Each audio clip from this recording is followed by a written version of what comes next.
Okay, so I'm Robin with Pride Time. We sell the REBOA catheter. This is the REBOA catheter. The indications of it is temporary occlusion of large vessel with A-line monitoring for emergent hemorrhagic shock. So it's another tool in your toolbox to manage that patient that presents that's bleeding out, which you guys have discussed a lot. So I don't think I need to go through the patient selection anymore. But what I will do is I'll go through the device itself and then all the tools that you need to do the procedure, and then we'll go through the procedural steps with you. So when that patient presents and you are thinking you may need to use REBOA, if that patient's hypotensive or tachycardic, some of the trigger points are if that SBP is at 90 or below, get early arterial access in the common femoral artery, first and foremost, and just manage that patient's pressure through this 7 French sheath that you placed in the common femoral artery. If that patient, say for example, gets a couple units of blood and they're still decompensating, then you may consider placing the REBOA catheter. So those two trigger points are important to have in the back of your mind. So SBP of 90 or below, and it's a non-compressible truncal hemorrhage, get access and transduce pressure. If that patient doesn't respond to a couple units of blood, then you're placing the REBOA catheter. So effectively, when that patient comes in, you should be able to call out to your staff and say, bring the REBOA kit, and I'll have everything housed in a plastic tote. One, the convenience kit with all the accessories in it, and then the box that has the actual catheter in it. So these two pieces of equipment are the most important pieces, okay? And they'll be self-contained, and they'll bring it to the bedside for you. Inside this convenience kit is all the accessories to do the procedure. Most importantly, the 7 French sheath. So you'll peel this back. Inside here is the .035 wire, and then the 7 French sheath that's very similar to a cordis. And so you'll just remove this dilator and you'll insert it and make sure you click it into place. Sometimes that gets overlooked the first time you use this piece of equipment. Then you have your saline fleshes. You got 3 of them. You've got your scalpel. You've got your sutures. And you've got your securing clamps that are in here to secure the catheter to the patient, and then your access needle, which was here. Oh, there it is, right here. Okay, which is in its little package. So that's what's in the convenience kit. Any questions as it relates to that? So we would probably we wouldn't use, these are for the REBOA catheter, so for the introducer, we would just sew this. Yes, right, exactly, yep. Right there. Yep, exactly. So you want to sew this in, and then your line needs to be sewed in separate. So two pieces. Yep, exactly. And so if we had already put in an art line first, still open this up and use that wire to get through the art line in order to overwire. So great question. Make sure that art line is either a 16 or an 18 gauge art line. I know in the ED a lot of times you have 20 gauge. This wire will not fit through 20 gauge. So just make sure you have an 18 gauge, so 18 gauge or a 5 French micropuncture kit, or going straight to the 7 French. So. And we talked about that we would just go straight to the 7 French and not like. Well, no, if you don't know that you need it, you might be putting an art line in. You could. So you have a couple choices. You can just put an art line in that unstable patient and transduce pressure and see how that patient resuscitates, say with an 18 gauge, or some of my physicians, because that patient's so unstable, they'll just go straight to a 7 French and transduce off of this. So they go through a lot more of these than they do a catheter, right? So at Denver Health, they tend to put the 7 French in, transduce pressure, versus an 18 gauge. It sounds like having that 18 French A-line in, it can be a little bit difficult to thread the wire because that catheter is long and thin too. And it's kind of flimsy, yeah, and it can kink easily. So I've had physicians say, I hate using the 18 gauge R line because, time. So and so they feel like the risk. So we decided earlier that we're not going to include the 5 French micropuncture kit because there are some institutions where some physicians rather start with a 5 French, and then if that patient doesn't respond, then they upsize to the 7 French. Here, you're just going to go straight to a 7 French and transduce, because they feel the vascular complication risk between a 5 French and 7 French is negligible. So let's just transduce off of this.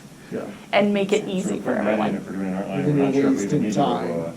Yeah, so you can put in the 18 gauge. You've already got your definitive. Yep. Because if it's, we're putting it in early as a time saver, let's Yeah. make sure it's actually a time saver. Right, exactly. Yeah, yeah. So just make sure if it's an 18 gauge, if you're throwing that in there. Okay, so then the catheter. Let me go through the catheter. So as I mentioned earlier, it's a 6 French catheter that fits through a 7 French sheath, and use the one that's in this kit. The transducer port's just distal to the balloon. So that's what's measuring the patient's systolic blood pressure. We have this P-tip on the end of it to help navigate your way up into the aorta. You have radiopaque markers above and below the balloon. This balloon can get up to 32 millimeters at maximum inflation, which requires 24 cc's, but rarely do you have to go that high. So, and I'll go through that in greater detail later. The hash marks on here are a centimeter apart. Every 5, you actually see the number 15, 20, 25, 30, and it measures from the middle of the balloon. This is an orange cheater that will go over the balloon and capture that P-tip when you're ready to place it through that 7 French sheath. And then you got your balloon port, and then you've got your arterial line port, okay? So when you're going through your diagnostic assessment of the patient, your primary survey, as you guys mentioned earlier, you want to do a chest x-ray to rule out any type of chest injury, and then you'll do a fast exam and a pelvic x-ray. So if it's a fast positive and you've ruled out any type of chest trauma, you'll want to place it in zone 1. That's that area between your left subclavian artery and your celiac trunk. If it's a fast negative and you've taken a pelvic x-ray and you see an open book fracture or vertical shear, then place the balloon in zone 3, and that's that area between your lowest renal artery and your aortic bifurcation. So high junctional wound, your OB patients that are bleeding out, it's a zone 3 placement. If you're not entirely sure where that bleeding source is coming from, place the balloon in zone 1, continue to assess the patient, and if the patient happens to go into a rest in front of you, zone 1 placement, okay? Any questions on zones? Okay, so now we'll go through the procedural steps. So I'll kind of walk him through it. So first step is you want to measure. Well, first step, or I say the 0 step, is you got arterial access. Now we're ready to measure. So what would you do for a zone 1 placement? You'll place the... Place the P-tip up by the sternal notch and give it a gentle curve. Yep. And I'll measure from there. So it looks like, let's see. So I'm at 35, 6, 7, 8, so 39. So 39 centimeters. Okay. Okay. And then what I'll do is I'm going to check my balloon, so I'm going to inflate. So there's no need to check No the to check balloon. balloon. Yep. Okay. So you'll Okay. you'll have this open. So Uh-huh. basically, you're going to grab it out of here, Uh-huh.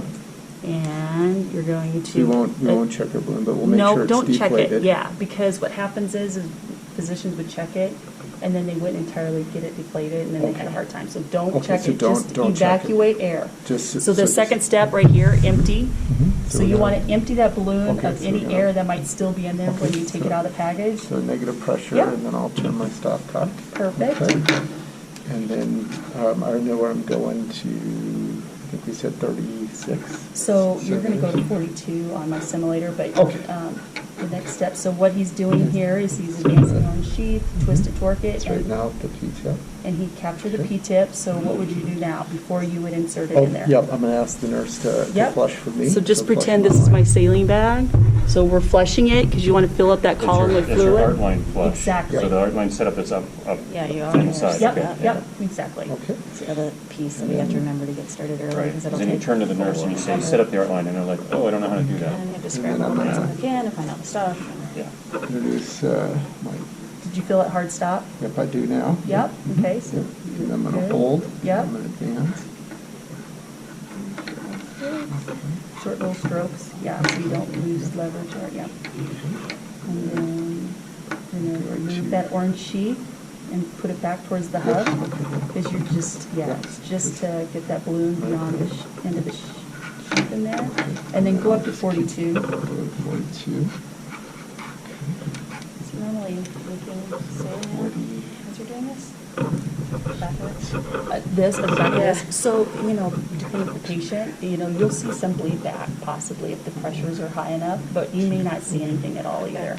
So So I think I'm at 42 right Okay, there. perfect. Okay. So once you're in position, Okay. if you have the ability to take an x-ray to make sure you like where you're at, which we will, so we're right there, it looks Okay. good. So now, see how it's starting to transduce pressure there? Yep. So Okay, so then now, I'll gently inflate. So you're just until I- holding that with your hand while they come in and do an x-ray? I mean, because you can't let it go, right? right, exactly. So open up your stopcock, Yep. okay? And he's holding the catheter at the she site, which is perfect. And then Gently he's going to inflate. slowly inflate, and then everyone will be watching for that abrupt change in the waveform. So a mnemonic you can remember too is start 2, start 8, don't There you go. overinflate. So see Okay. that nice abrupt Yep, change? and there's my So blood pressure. don't let go. Nope, okay. And I'm going to close that Have for somebody you. to close Yeah. that. Okay. And then you're going to grab your, Mhm. yep, grab the yellow first. Put that up, and it goes on top. There you go. And then blue on top of the yellow. And then you're going to stitch it down, and then you're going to get them off to OR, IR for definitive treatment. And technically, if you had a femoral artery injury, which is part of the concern of why you're doing this in the first place, this thing could go right through the arterial wall and you could be totally in the wrong spot. You could. So if you feel any resistance at all, stop and abort the case or go contralaterally and get access and thread the REBOA catheter up. So yes, yeah. And then at this stage, you should be calling out, okay, we're up in zone 1, we put in 6 cc's, it's 12 o'clock. And joint trauma system, full inflation in zone 1, no longer than 30 minutes. In zone 3, no longer than 60 minutes for occlusion, okay? This All is all right. done sterilely as well, ideally. You know, the patient's dying, yeah. Right. And so I hear Megan Brenner say, look, you're not too worried about sterility. Yeah, that's like- Because people are like, should I touch the patient? You know, you're trying to keep them alive. She says give them an extra dose of antibiotics Right, if you're worried about infection, that kind of thing. But There's no betadine in this, we gotta get like a betadine. correct, just there's paint nothing over. in there. Yeah, so I've actually been in cases, they just done a quick splash prep, you know, and they're running the catheter up. So in the event that you can't get a measurement for whatever reason, a backup plan is if you get the balloon in position, feel contralaterally after you start to inflate it, and the minute when you feel no more pulses, you've reached occlusion. Also, you'll have some tactile feedback on the syringe plunger. When you oppose the wall of the aorta, it'll be harder to inflate, so that is another indication you reached occlusion. Real world, the staff doesn't always get that arterial line connected by the time you guys need to place the REBOA catheter. If that should happen, I've had physicians grab another syringe out of here, and they just connect it to this arterial line port. They fletch it themselves, get it in position, and then when the tubing gets there, they remove it and attach the arterial line tubing. So that's kind of your backup plan as well for that. Does that make sense?